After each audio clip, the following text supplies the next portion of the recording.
Yang kami hormati seluruh jajaran Bakri Amanah, Lembaga Amil Kelompok Bakri yang kami hormati. Bapak Ibu sekalian yang hadir pada kesempatan kali ini, narasumber lain, Ustadz Amir Faisal, yang sudah hadir di tengah-tengah kita. Saya ingin mengajak lebih dulu Bapak Ibu sekalian baca Fatihah. Karena COVID ini sudah tidak bisa lagi dihitung dengan pakai akal. Ilmunya pun nggak ngejar. Lebih smart, lebih cerdas itu virusnya.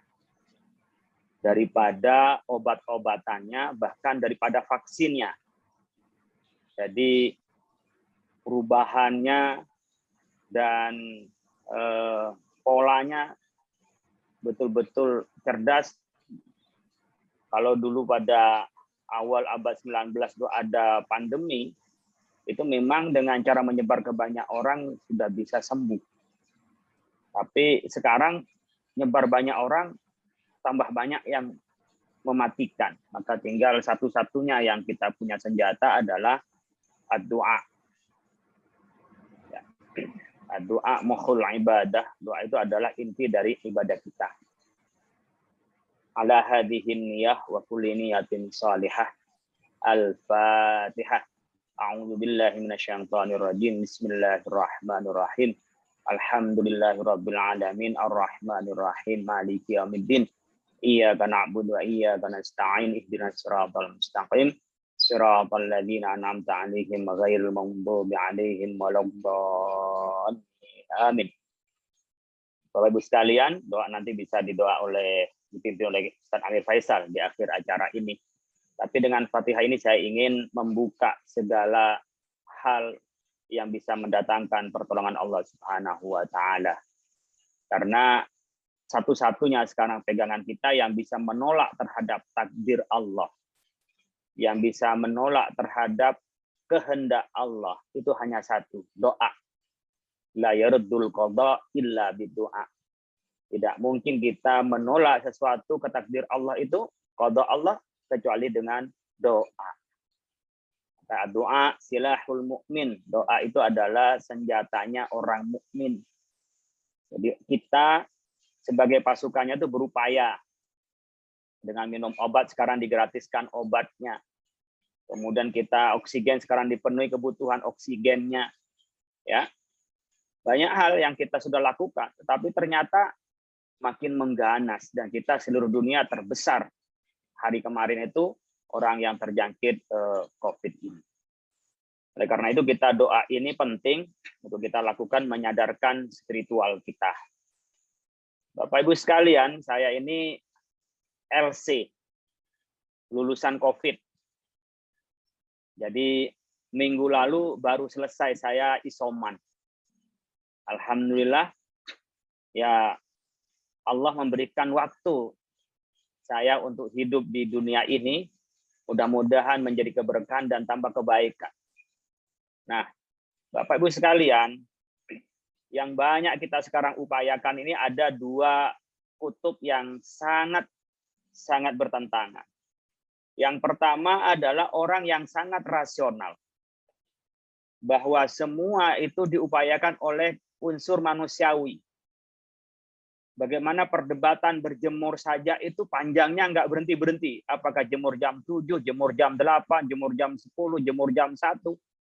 Jadi dari ilmuwan saja, saintis, itu membingungkan. Bagi saya ini membingungkan, bagi saya.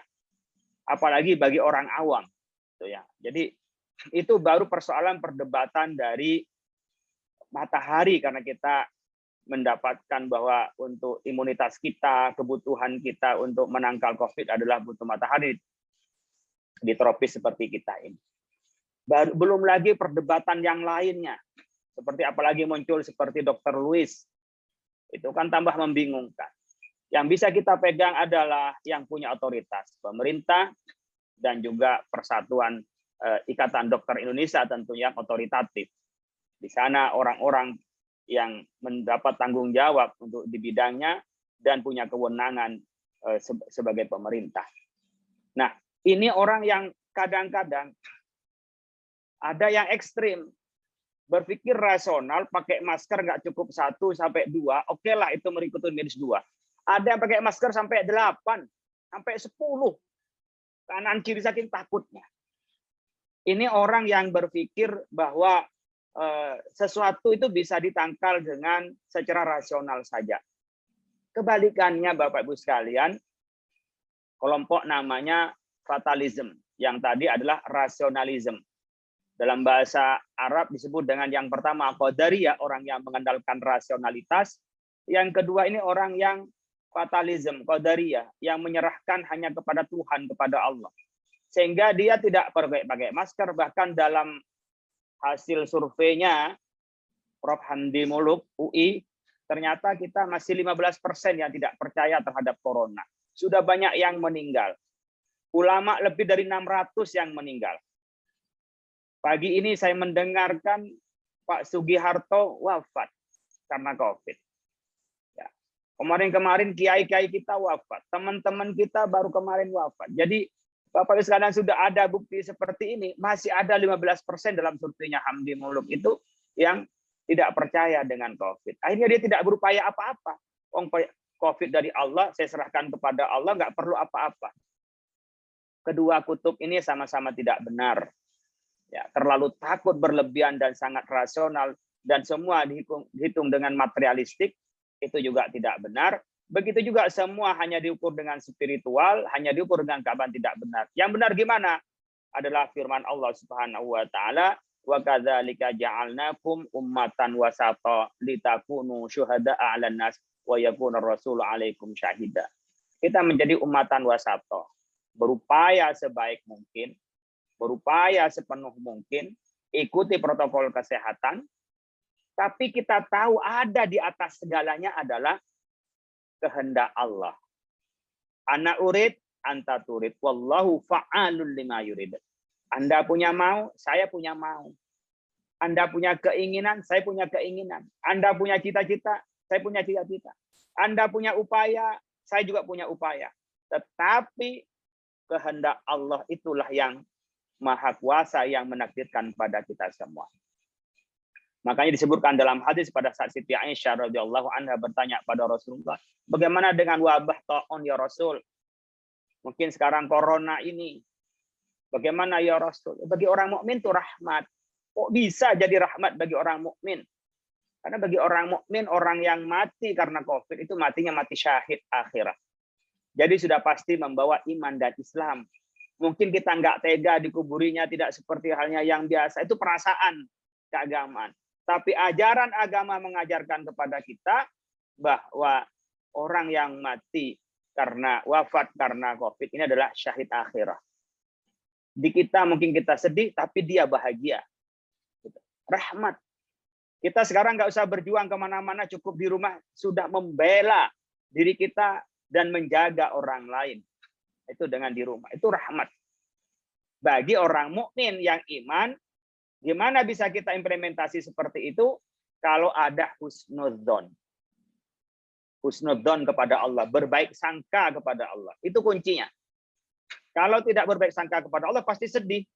Di rumah terus, punya duit juga pusing. Nggak punya duit apalagi. Ya, dari depan ke belakang, ya kalau rumahnya luas. Yang rumahnya kecil. Tapi kalau ini dianggap ini pelebur dosa dari Allah, ketepatan kita tidak dipanggil oleh Allah, kita diberi kesehatan oleh Allah, ini pelebur dosa, waktunya kita bertobat, menggugurkan seluruh kesalahan-kesalahan saya, itu menjadi kebaikan. Jadi rahmat. Tapi kita tahu bahwa kita ini harus mengikuti perintah Allah. Kalau ada ta'un satu tempat, kita nggak boleh masuk. Kalau kita ada di dalam, kita nggak boleh keluar. Maka sekarang menjadi PPKM. Jadi karena kita sudah pembatasan pekerjaan, kerumunan, masyarakat, darurat. Ini udah darurat militer nih. Bukan darurat sipil. Darurat militer, darurat sipil, darurat militer, darurat perang. Ada darurat negara. Ini sekarang udah masuk darurat militer karena nyerang siapa saja. Jadi siapa saja diserang, bukan hanya kombatannya saja yang diperangi, tapi semua kita sudah diserang. Makanya TNI Polri masuk. Karena apa? Ini sudah darurat perang sebenarnya. Kalau bencana sudah bencana yang non alam nih sudah tidak bisa kita deteksinya. Jadi kita bisa berupaya sekuat tenaga, sekuat mungkin yang sifatnya manusiawi. Tapi seraya kita berdoa kepada Allah. Itu juga adalah bagian daripada upaya. Ini banyak orang yang nggak tahu bahwa bagaimana kekuatannya dari doa itu. Ya'lamu annahu la yusibuhu illa ma kataballahu lahu. Jadi kita ini tidak akan terkena COVID kecuali memang Allah sudah takdirkan di Lauh Mahfuz. Nah, bagaimana kita bisa mengetahui bahwa kita tidak terkena pandemi ini, takdir di Lauh Mahfuz?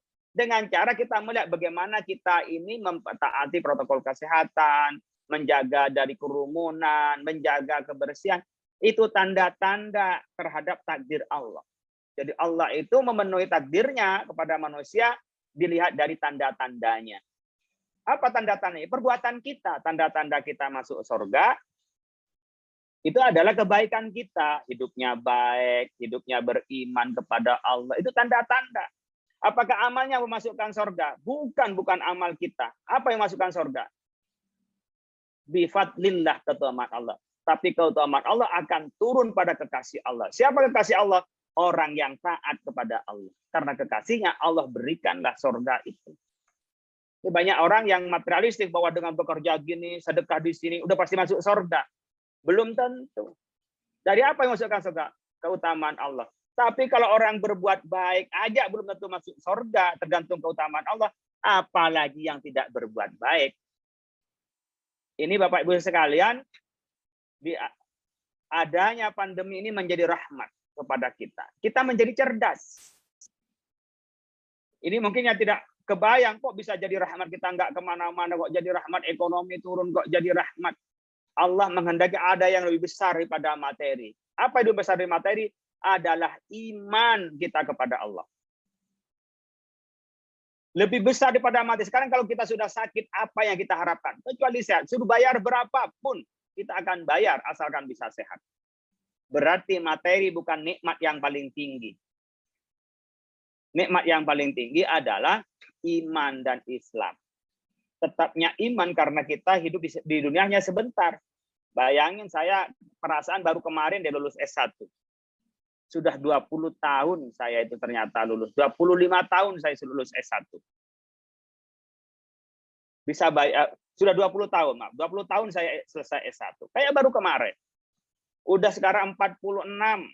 Kalau Allah memberikan takdir sampai umur 60, berarti kita hancur kurang 14 tahun. Kalau 61 kurang 15 tahun. Enggak lama.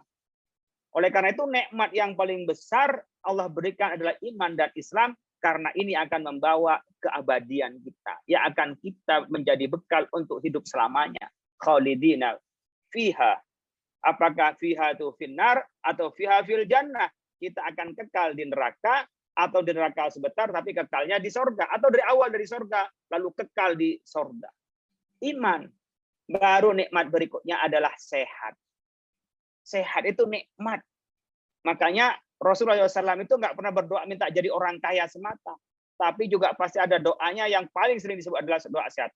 Allahumma inna nas'alukal afiyah, wa tamamal afiyah, wa dawamal afiyah, wa syukra anil afiyah. Rasulullah berkata, ya Allah minta kami Allah kesehatan, kesempurnaan kesehatan, selamanya sehat, dan bersyukur terhadap kesehatan. Gimana cara melaksanakan syukur kesehatan? Dilaksanakan di jalan sesuatu yang diperintahkan oleh Allah. Bagaimana kita tidak bersyukur dengan kesehatan kita, dengan nikmat Allah, kalau kita gunakan untuk mungkar kepada Allah Subhanahu wa Ta'ala.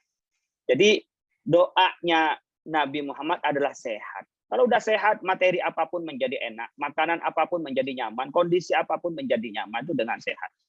Maka saat pandemi ini membuat kita lebih cerdas. Kenapa? Karena kita ingat mati. Saat saya sakit itu, dinyatakan positif PCR saya, tanggal 15 lalu, bulan Juni, saya sudah serahkan semuanya kepada Allah Subhanahu wa Ta'ala. Sudah, ya Allah. Kalau saya dipanggil, mudah-mudahan membawa iman dan Islam. Mudah-mudahan amal-amal kami diterima, ya Allah. Yang baik-baik, yang jelek-jelek mudah-mudahan diampuni, ya Allah. Udah kita serahkan kepada Allah. Berarti saya punya apa saja, udah kita tinggalkan. Anak, istri, kita tinggalkan. Kita udah jalan sendiri kepada Allah. Sekarang aja kita udah rasakan, Bapak Ibu sekalian, hidup sekarang itu sudah kayak hidup sendiri-sendiri. Saya punya saudara ya sakit. Kenapa? Kena COVID. Nggak berani datang.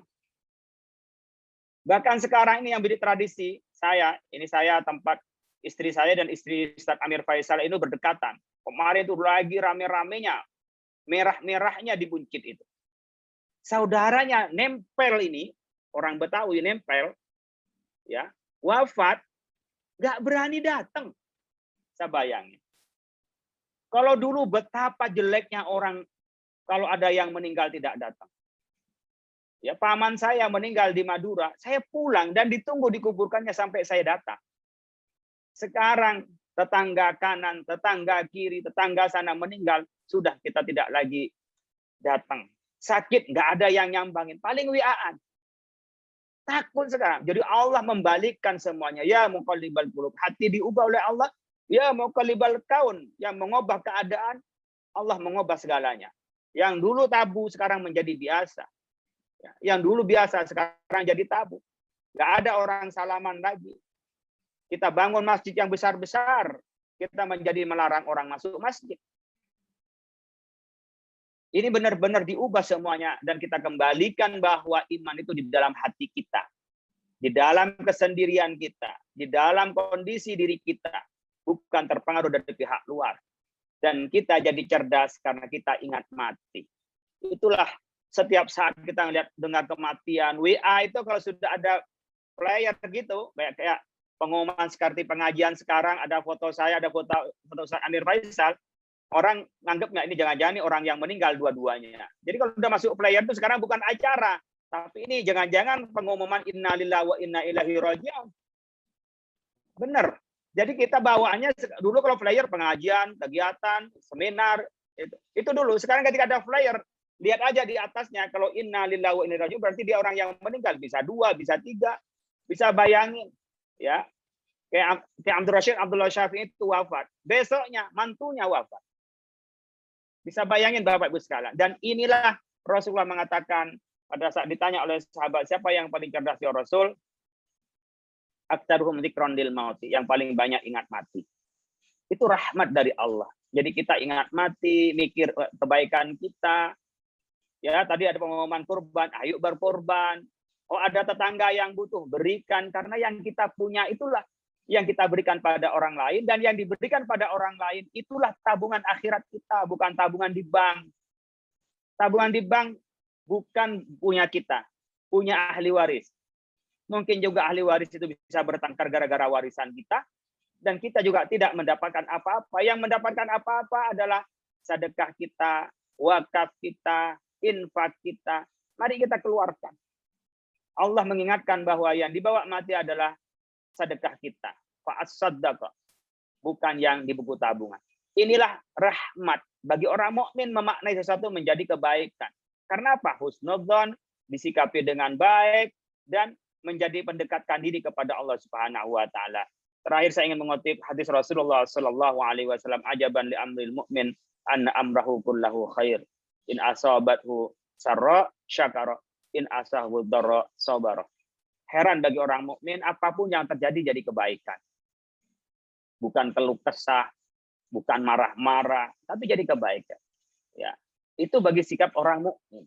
Karena in asabahu sarra syakara. Kalau diberi kelapangan, kemudahan, kita sehat bisa bertemu, kita bersyukur termasuk pengajian di Zoom ini. Pahalanya nggak kurang dengan kita di masjid, karena kita biasanya ke masjid, cuman karena ada halangan kita di Zoom. Jadi jamaah Zoomiyah ini sama dengan pahalanya ke masjid dapat rahmat dari Allah Subhanahu wa taala. In asabathu sarra syakar, in asabathu dharra sabar. Kalau diberikan kesempitan, cobaan seperti sekarang Covid, kita sabar. Sabar itu apa? Berupaya terus. Jaga kesehatan, ya, minum-minum yang memberikan kekuatan vitamin pada tubuh kita, makanan yang cukup, istirahat yang cukup, biar kita punya imunitas yang cukup untuk menanggal COVID ini. Ya. Itu adalah upaya sabar. seraya jangan lupa doa kepada Allah, tawakal pada Allah. Jadi sekarang perlu saya pikir menyampaikan kepada umat bahwa berobat itu tidak hanya berobat zahir, tapi juga berobat batin.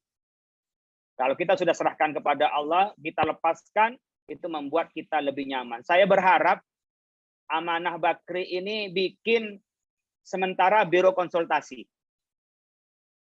Jadi bagi yang seperti halnya Mas Agung sedang isoman, butuh konsultasi bisa ke call center, konsultasi dokter, nanya ke dokter. Ya. Konsultasi berkenaan dengan apa umumnya obat-obatan juga. Dan ada konsultasi berkenaan dengan keagamaan. Itu penting disampaikan karena umumnya dia mendengar saya ketika dalam keadaan isoman, dengar berita-berita kematian, orang antri di rumah sakit, itu jadi mual, apalagi teman sendiri yang wafat. Itu asam lambung naik. Ya. Oleh karena itu kita perlu memberikan sentuhan rohani, ya, bagaimana mereka itu terapinya banyakin sujud, terapinya banyakin baca Al-Quran, bagaimana menuntun mereka, ngajak ngobrol mereka, bahwa mereka itu udah siap segalanya di hadapan Allah. Allah akan memberikan pertolongan. Sama dengan ketika Nabi Ibrahim sudah siap dia menyembelih anaknya, Allah berikan pertolongan dengan domba yang dihadirkan. Jadi andaikan itu dipanggil oleh Allah, berarti yang terbaik Allah menghendaki pertemuan dengan kekasihnya. Jadi penting menurut saya di Bakri ini bikin call center aspek medis dan aspek rohaninya untuk memberikan semacam jawaban-jawaban kepada masyarakat, dan apalagi keluarga besar begini kan lebih percaya ketika itu dilakukan oleh keluarganya sendiri, seperti halnya dari Bakri Group ini. Mungkin itu yang bisa saya sampaikan Bapak Ibu sekalian. Mudah-mudahan bermanfaat. Doa kita diterima oleh Allah Subhanahu wa taala.